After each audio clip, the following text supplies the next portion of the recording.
If you're in a place where it is comfortable, safe, and appropriate for you to do so, please close your eyes and begin to take a few long, slow, deep, relaxing breaths in through your nose and out through your mouth. With every inhale, feel more light and peace entering the body and the mind. And with every exhale, feel like you're allowing yourself to let go of all tension and anything that you do not want.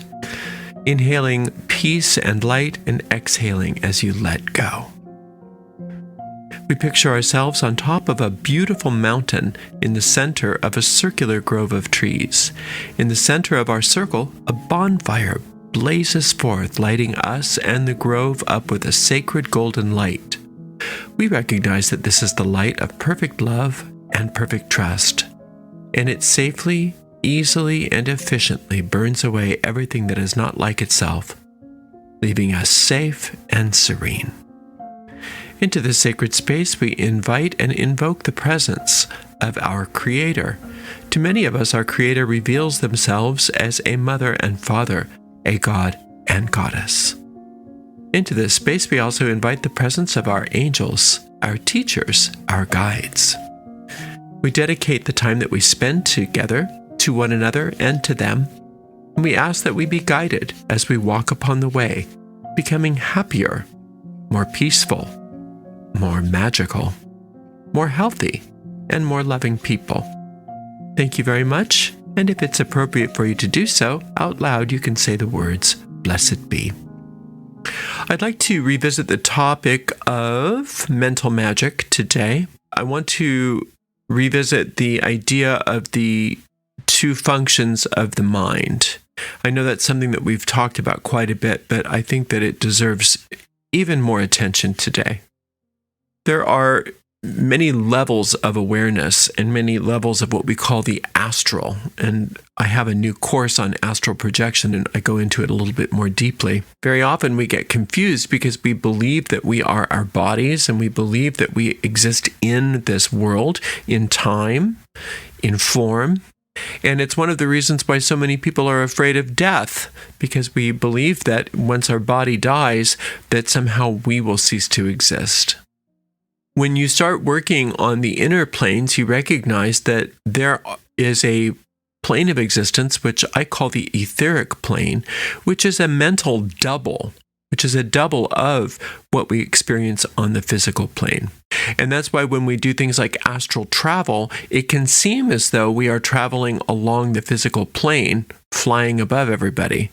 But in reality, we are not flying above the physical plane at all. We are flying in the etheric plane, which usually reflects or has a feeling of duplication of what's going on in the physical. And in reality, every plane of existence is causative to the plane that is beneath it. Now, the physical plane is the plane that is the densest, and it's an external plane. It's an external plane. And as you go on to so-called higher astral planes, what you're actually doing is going deeper within yourself. So it's better to think of it as a deeper plane rather than as a higher plane, because we misunderstand and we think that the higher astral planes are vertical, somehow above us, and they're actually deep within us. And that's why, quote, "the kingdom of heaven is within you," is for an occultist something that we should take very literally. So the deeper you go within yourself, the finer and higher the vibrations are, until you get to the highest points of consciousness that we are capable of achieving. And that's what in that quote is called heaven. What's important on a practical basis for all of that is that the etheric plane, that astral double, is the plane of causation for the physical world. And each plane above the next is the causative plane for the one, like I said, below it. And it doesn't really even matter what you call each of these planes, because divisions are very arbitrary when you get into the mental world. But there is a very big division between the etheric and the physical. once you learn how to have some mastery on the etheric plane or in the mental world, you recognize how malleable and plastic your experience can be. Now, it's easy for us to say, well, you just have to learn how to create on the astral or on the etheric plane, and then you can have anything you want in the physical. That's true. It is very true. That is how things work. But it's not easy to do. And that's why people who have a mastery of the physical world through the etheric world are known as magical adepts. And it's something that takes a great deal of patience and training and time to be able to master. So a lot of times people misunderstand and they just think happy thoughts and think pleasant thoughts or think about your Mercedes-Benz and it'll pop up in front of you. It's not that so much as it is learning how to create by using new habits of mind. The next phenomena I want to talk about, I call them astral cords. Astral cords. Astral cords are a type of connection between your consciousness and the etheric plane. And everybody has astral cords. An astral cord is what makes something in the etheric plane somewhat substantial. And the stronger those cords are, the more likely those things are going to be manifest in the physical. Astral cords are created through repetition. And repetition of the creation of astral substance. Now, the way that you can create astral substance for yourself is through your powers of imagination. That's the catalyst on the etheric plane as to how things can be changed and altered. So if you don't want to just hang out in status quo, what you can do is start to create forms on the etheric plane, which will then in turn always manifest on the physical, if you are capable of establishing those astral cords that give them solidity. And like I said, the only way to do that is through repetitious use of an imaginative function of your mind. Seeing something over and over and over again. It's a very repetitious, almost to some people boring process of imagining that which you desire. Now, in order for those cords to have substance, you can't just wish. You must imagine what you desire as if it's already happened within you. You have to come from the consciousness of that which you desire. You have to have the assumption that what you desire has already happened.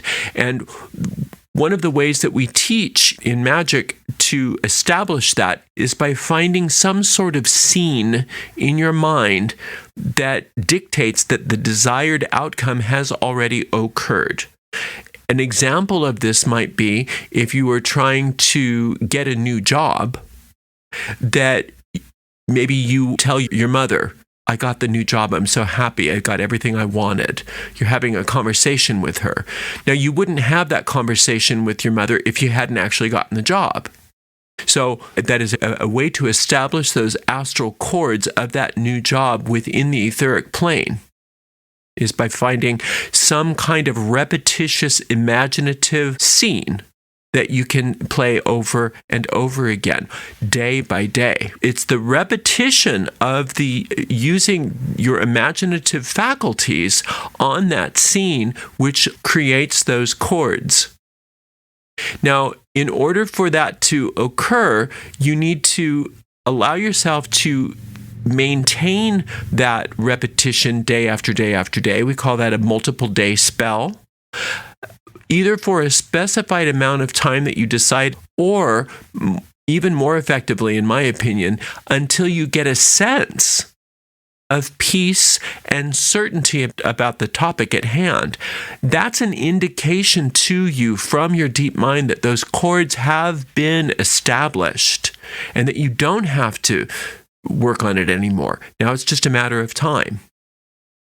as you can see, the ability to be able to manipulate and create astral substance through the powers of your imagination, and then solidify that substance using those astral cords to anchor them into the etheric reality, which enables that reality to then manifest in your life. So it's a very profound practice, this mental magic. And every single kind of spell that works has that type of thing happening. At some point or another in the spellcasting process, you are using your imaginative function to create substance on the etheric plane and anchor that substance by the creation of those astral cords. And it's the only way that you can actually create change through magic.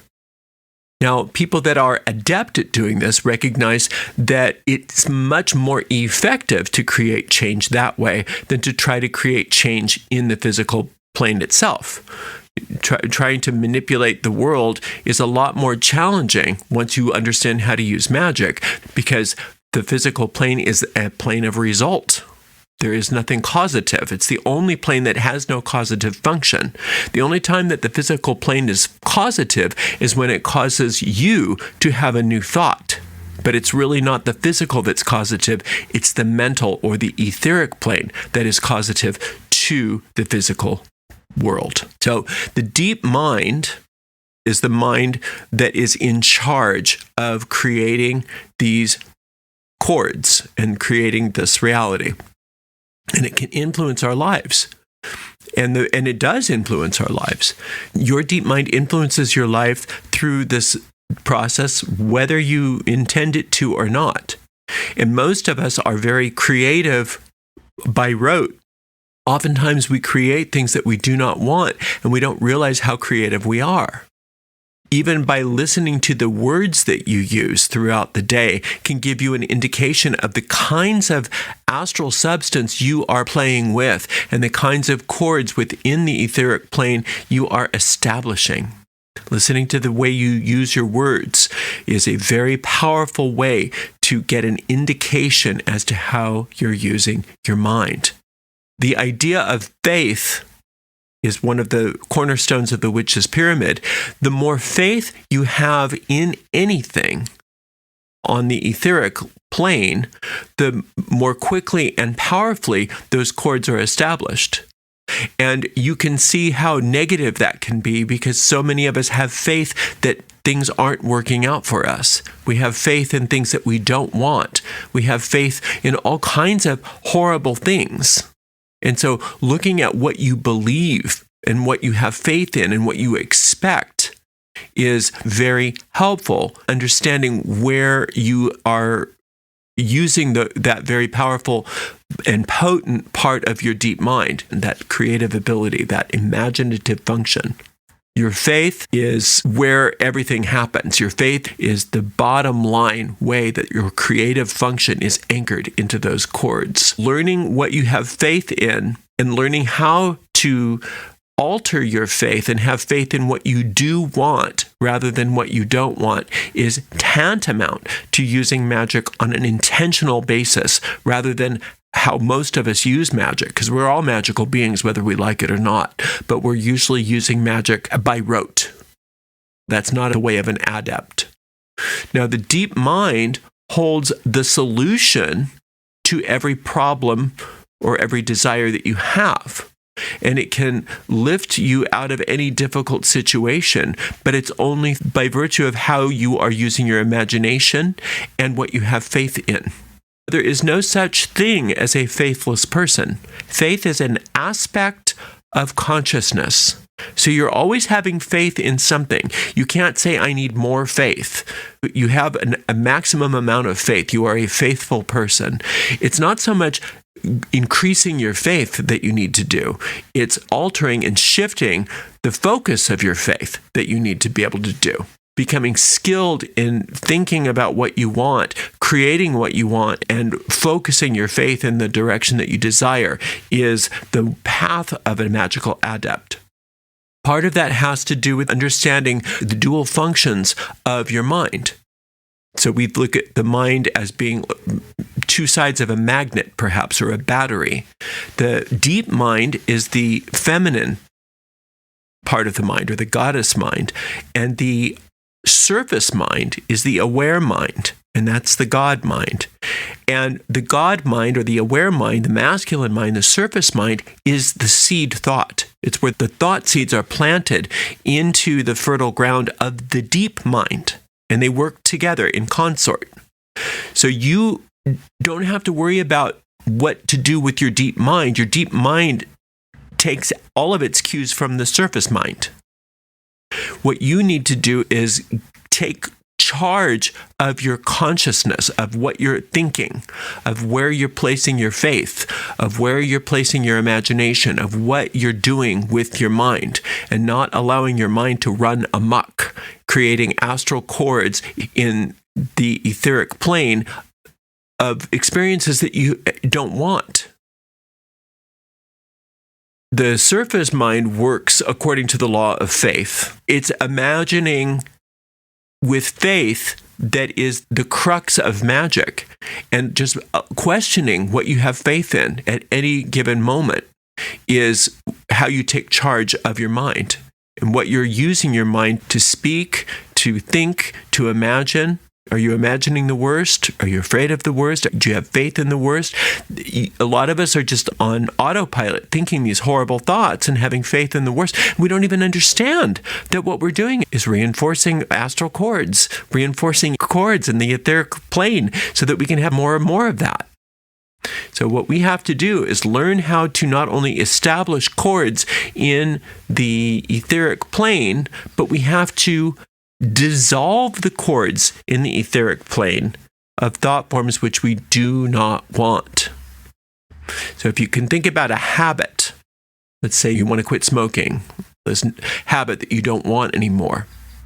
One of the reasons why quitting smoking cold turkey is the best way is because when you quit smoking cold turkey, that means that you no longer contribute to the continuous feeding of the cords within the etheric plane that bind you to that habit of smoking.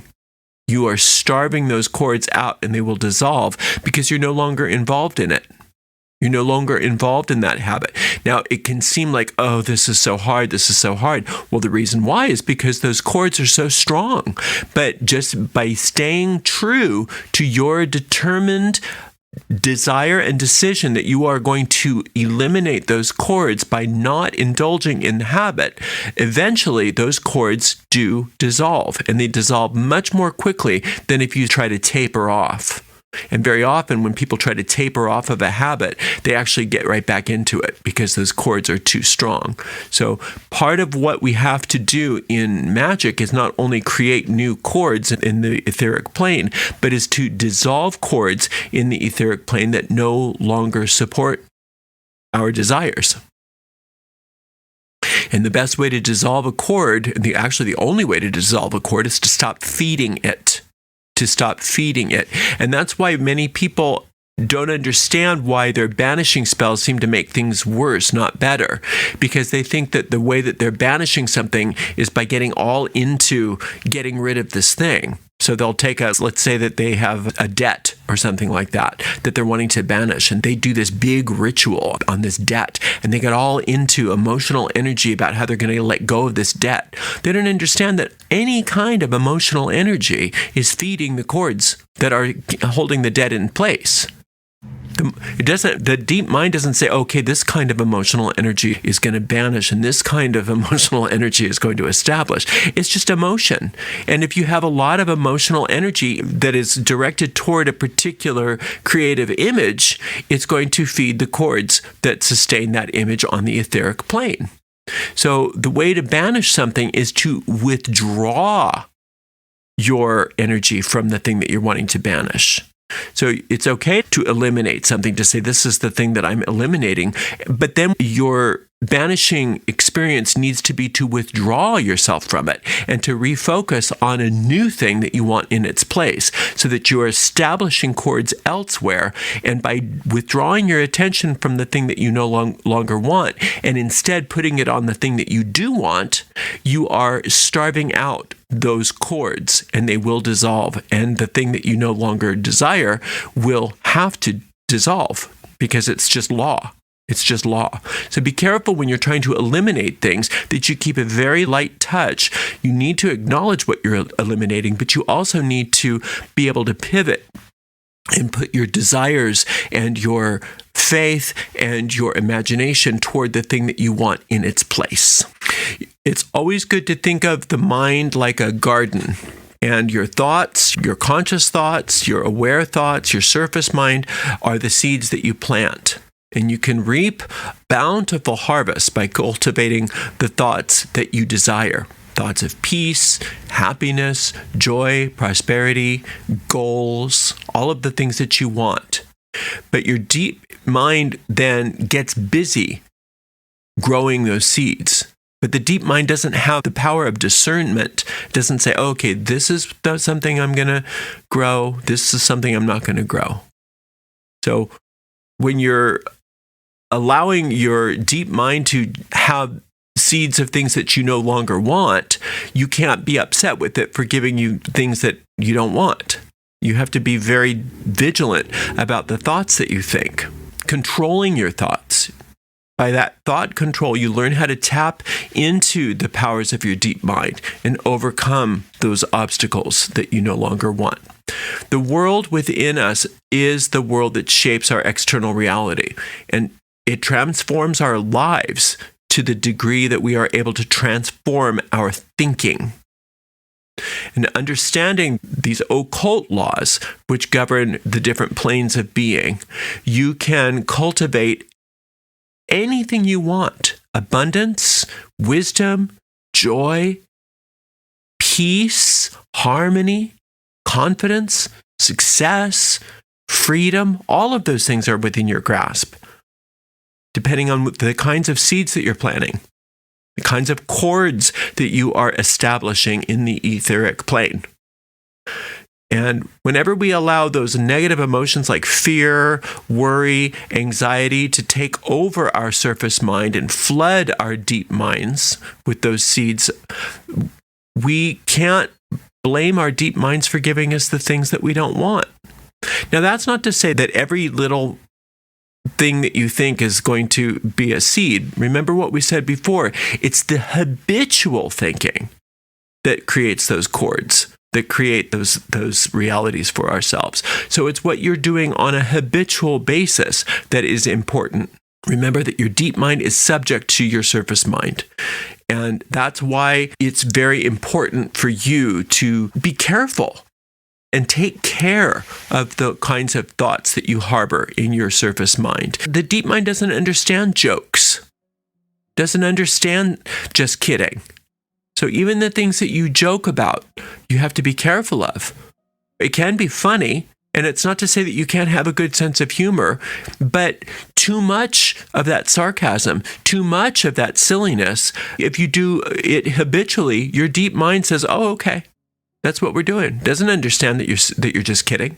Remember that you hold the key to unlocking your heart's desires. You do. And that treasure house is inside of you. And all of the greatest minds throughout history have known this secret. The deep mind is the powerhouse, and you can tap into that limitless potential. You can. And your deep mind holds the answer to all the problems that you need solutions for. It has the key to unlock all the goals that are the fondest desires of your heart. So be careful of using limited language like I can't, or I can't afford that. We all do it from time to time. I just caught myself doing it today. That's okay. It's not that one mistaken thing that you say is going to cause a problem. It's the habitual use of the I can't afford it, or I can't do that, or nothing ever works for me. Those habitual thoughts are the ones that you need to get a hold on. And when you notice yourself doing that, you don't condemn yourself. You don't scold yourself or make yourself wrong, because what does that do? Reinforces the cord. You say, oh, I'm so glad I saw that. I'm going to flip that around. I'm going to flip that around, and I'm going to say what I do want rather than what I don't want. So it's very important to live your life affirmatively, to operate your conscious mind affirmatively, and recognize how powerful you already are. Already you're powerful.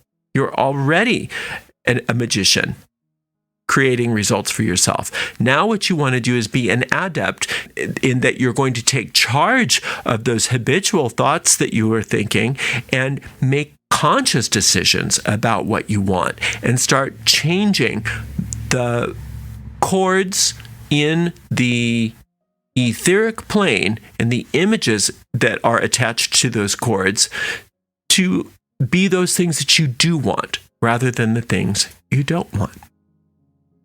Thank you very much. I'm so appreciative of you being here today. Until next time, blessed be.